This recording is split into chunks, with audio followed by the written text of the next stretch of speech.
Our 2024 season is off to a very interesting start.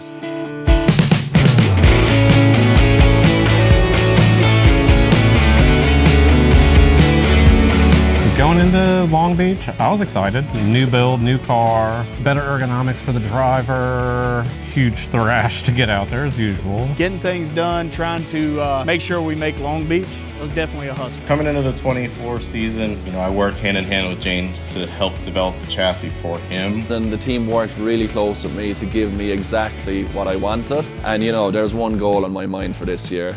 To finish on top. So I left my house in North Carolina at about 5 a.m. to head to Long Beach for Media Day. It was the most excited 5 a.m. I have ever had. I was nervous and a little bit of excitement, obviously. Always nervous because I always want to triple check everything before going out. We got off the airplane, we were super excited, thought we were going to have like a bunch of time to relax. To watch James in the brand new car we just built him, to watch Ben in his championship-proven car. This was a huge opportunity to build a car for what I perceive as the best team in Formula Drift. I was really excited. Long Beach is probably one of my favorite tracks in the world. Team had made magic getting the cars out to Long Beach. Things were looking good.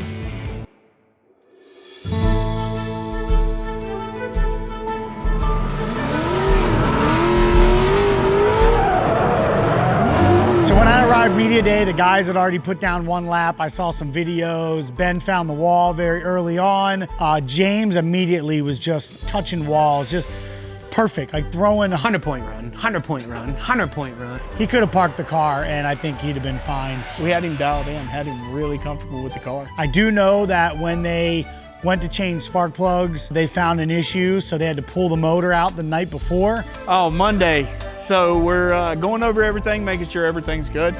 Pull spark plugs, make sure spark plugs and all are replaced. As soon as we pull the spark plug out of cylinder 8, threads were stripped out in the head. So the team decided to remove the engine. All the guys finally flew in and we started pulling the motor out. It was like a 2-hour pull. Fix the threads, install a thread insert. It was an hour where they put the Healy coil in. Put a new spark plug in it, put everything back together. And then it was like another 2-hour put back in, and we fired the motor. I think it was like 2:30 in the morning on Tuesday morning. Yeah, it was a very late night for them, starting off the week before we even turned the wheel with pulling the motor out and repairing the head and reinstalling it. I was hopeful that everything was going to go smoothly, but you never know, things can go against you sometimes. All right, test, Media Day, practice, testing, whatever I'm trying to say. Update. James, how you feeling out there? Feeling good. First lap out this morning, felt really at home. Brought Becky out for a spin as well and just felt solid. So nice. Feeling comfortable.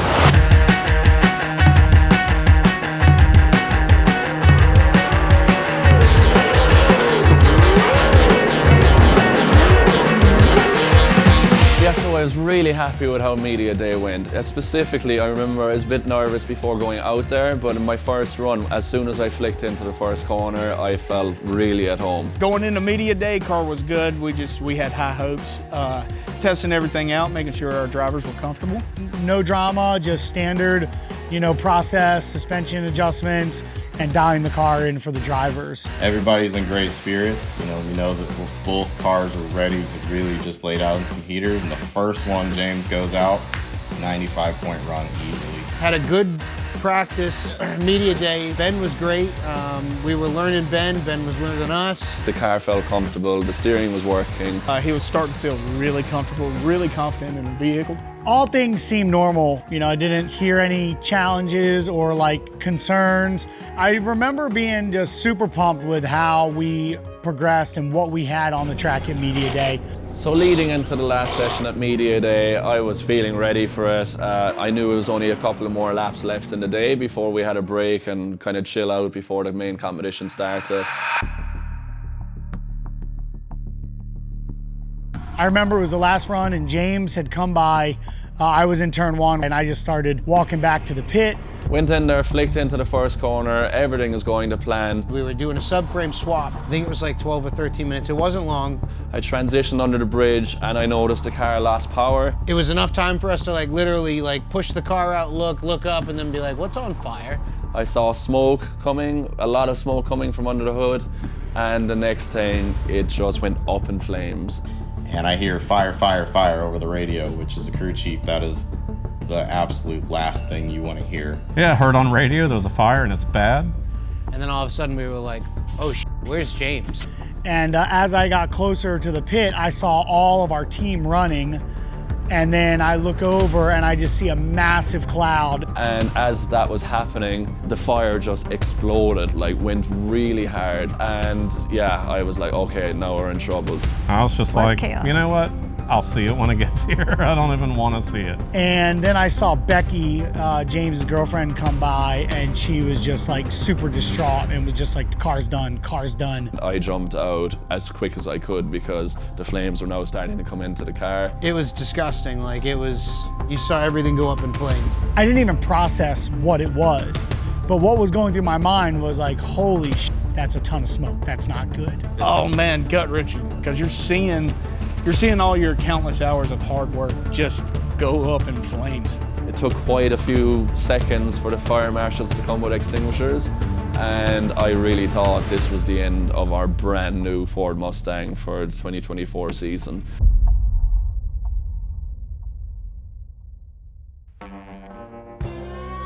So it did a lot of damage. The car went onto the recovery truck. The team came to see me by the side of the track, and I was like so disappointed. When the tow truck turned the corner, it was horrible for us to look at. Tear-jerking moment almost, man, like knot in your throat, want to throw up all at the same time. When the car got back to the pit and the team was looking at it, I could just feel their energy was just like, ugh. I saw Ray, Shelby, Andy, Justin, Giffy, everyone, all of us, Vaughn, looking at the car, and we're thinking, nah. Looking at it, it looked like a monumental test. It looked almost impossible. Everything from the firewall forward, which is what's visible, I was like, everything is trash. There's nothing good. There's literally not a good hose, not a good wire. We have no spare harness. This is by far the craziest thing that's ever happened. I mean, we've never had a fire on a car, period, except for maybe like a minor tire fire from getting a little bit extra, doing burnouts or something, but I sat back and just waited because everybody and their mother just showed up and wanted to look at the car and look at it. And I wanted to be able to look at it with nobody around. The freaking intake manifold and throttle body were melted. Oh wait, Like, that's what's left of it. that's the throttle body. That's like billet aluminum throttle body melted. It was devastating to say the least. But with the team that we have, rallying around each other, getting this thing back up and running was it was a no-brainer. At that point, Vaughn comes out of the trailer, and he was the turning point in the whole situation where basically he was like, right, it sucks, it happened. What are we gonna do to fix this? And Vaughn finally made enough phone calls that we just decided that we're gonna stick with plan A and we're gonna rebuild this car. I was not like upset, I was not mad, I was just kind of already in the switch gear of like, okay, we got 2 days, how are we doing this? I was praying that it was going to work in our favor, that we could just all get stuck in and try to make it happen. I was just putting all my energy and belief in that we were gonna get his Formula Drift car that we had just built for him, ready to go.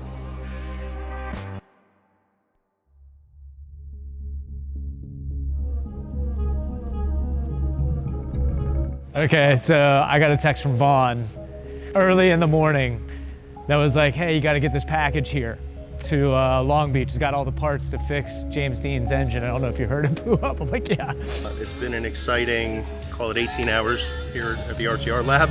We are kind of all hands right now figuring out what we need to bring out there. Looking at tracking information, I've got 3 people, myself included, the head of our warehouse, head of the motorsports team, Bobby, contacts the vendor that sent these 2 boxes of like 1 million parts. I'm looking at SKU numbers and the contents like, oh my God, if we're missing one thing, we're not racing a car. I mean, it was just a massive, massive team effort. And now with this, I'm gonna go drive to Raleigh this evening and fly out of Raleigh, get there late tonight and start thrashing with the guys to get this thing back on track.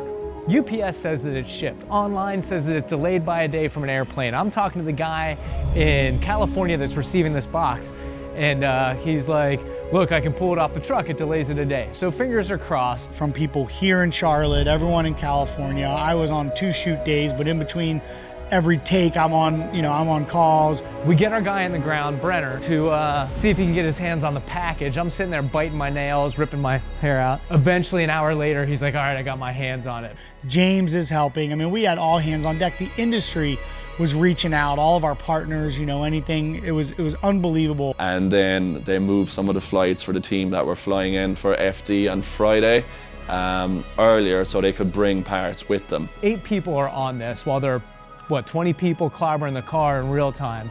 We're all freaking out because if we didn't get that package, all was lost. I mean, all was lost. I'm gonna drive out to Raleigh, a couple hours away, and jump on a plane and get out to LA and help the boys fix this mess. There was glimmers of hope. Talking to the guys back here at the shop, getting us care packages out, making sure, you know, we had an engine, we had a spare engine in the rig. Transmission was good. We had people from everywhere, the industry, like different drivers, different teams offering help. And the first person to come straight over to me was Dean Kearney. And he said, James, my workshop is there. It's yours for the week. Do whatever you need, stay as long as you want. And I told that information to RTR and Vaughn. You know, we got together, figured out where the car was going, what we need to do, and got the short-term plan to go get the car, take it apart, assess everything. That's what I was thinking Tuesday night. When we got over Dean Kearney, Tuesday we got to Dean's shop and tore down. we got it over there, we started pulling the engine, talking to each other, and there was, you know, It was, all right, you're gonna do this, all right, I'll do this, and then it was this, and then it was this. I knew we had a tough hill to climb, but I knew it was possible. From my perspective, there was no other option than to try everything we could to get James back on the track.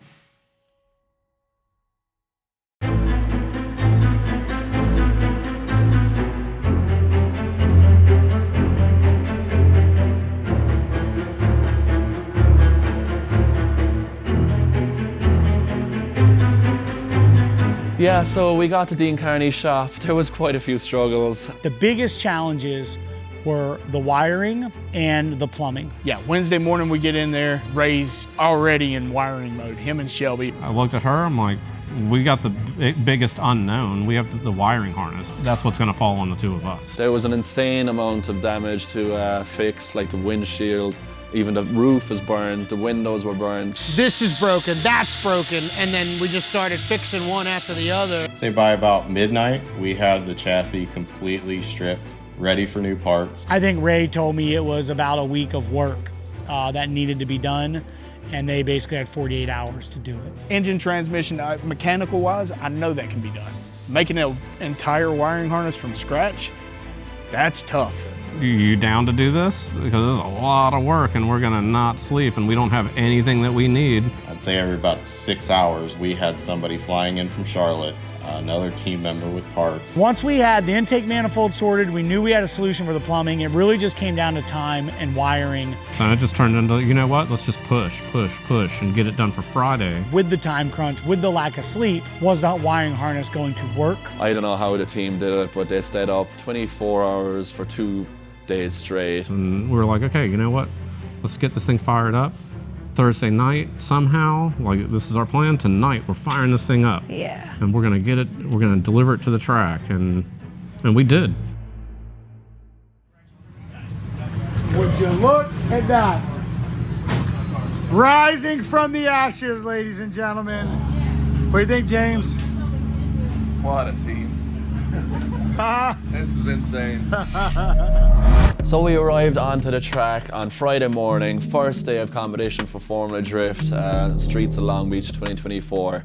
The car arrives back in the morning. I could not believe my eyes when I saw it. It looked like a war machine. It was just black carbon fiber on the front, no silver wrap, just looking really mean at the front. Then for going from the fenders up to the doors, you had all the burns still in it.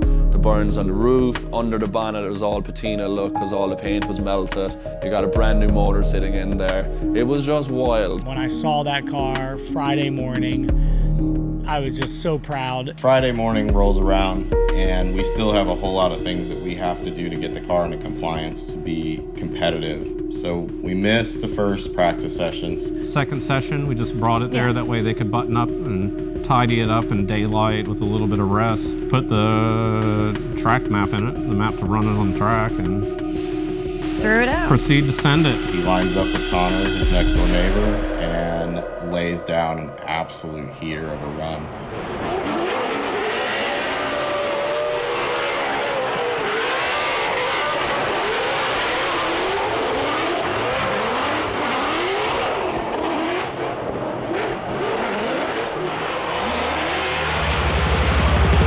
He gets back to the pit and he gets out of the car, big grin on his face, and he says, "That was sick." He was just so lit up with joy and just amazed. And in him, I think, not that he ever needs a fire lit under his ass, but he wanted to make the weekend pay off for the team. Seeing him say that and the confidence that he had regained back with the car, with this vehicle that had been on fire 2 days prior, absolutely amazing. So at that point, I knew we're ready to go. And James is ecstatic over the radio. Unfortunately, Ben had a throttle cable break, which put him out of competition on Friday. So come Saturday morning, it was all eyes on James. The entire team focused. And it gave us that extra push to say, you know what? The only mission now is to get James on that podium.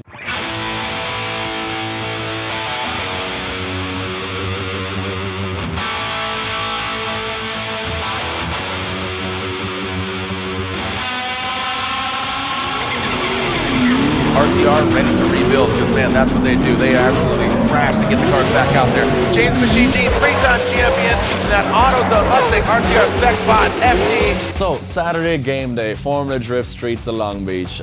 Had a few glitchy issues in practice where the fan stopped working, the car cut out a couple of times after the finish line. Didn't really know what it was. The team had quite a bit of space after practice to check it out before our top 32 battle. He's been burnt down, his exposed red eye, laser vision on the prize.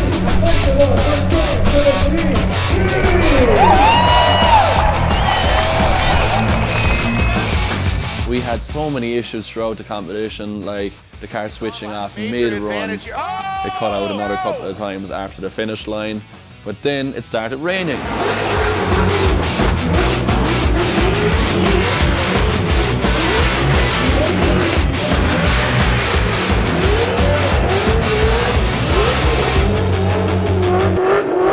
So even though we were meeting these gremlins and little issues with the car, I was like, I don't care. Like, if this car stays running, I am pushing as hard as I can because I want to make the team proud. Here comes James Dean, the AutoZone Mustang RTR Spec 5 FD. The roasted marshmallow Mustang. A little bit of correction there from James Dean. Trying to go in that first outside zone. James Dean hanging it out quite a bit. Here comes Simon Olsen.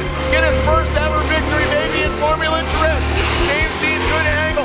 Simon Olsen pedaling it with the proximity. Here we go, bringing it on home into that final inside clip. Look at this, we got James Dean and Simon Olsen crawling their way across that finish line. I was so determined to not give up. The team were so determined not to give up, and when I got that win, I literally, from all the stress, all the emotions from the entire week, but everyone pushing so hard, fighting through so many different problems, I broke down into tears. And your winner here at round one, the streets of Long Beach AutoZone, presented by Type S, is James the Machine Dean! James Dean, after being on fire on Tuesday and now in the rain. It was literally the most emotional win I can think of in my career. When my name was finally called out as the winner, I was like, wow, I cannot believe we done this. Last but not least, your winner here at the AutoZone Streets of Long Beach, presented by Type S, in the AutoZone Mustang RTR Spec 5 FD, James the Machine Dean! Get on up there, buddy. Congratulations.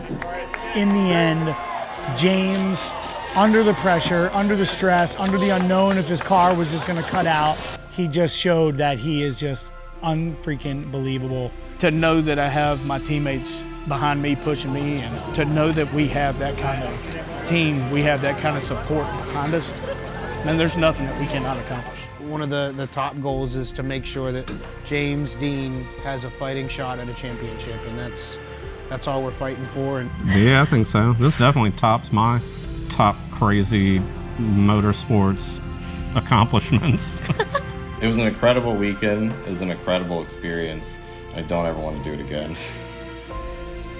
It's a huge sigh of relief. We got our first win on an RTR Mustang. We got our first win back after so many years missing Formula Drift, and yeah, to start the season with a win, I can't wait to roll into Atlanta knowing that I can do it, knowing that the car can do it, and knowing that I got the most badass team in the game. It was absolutely unbelievable, and I can't wait for the rest of the season.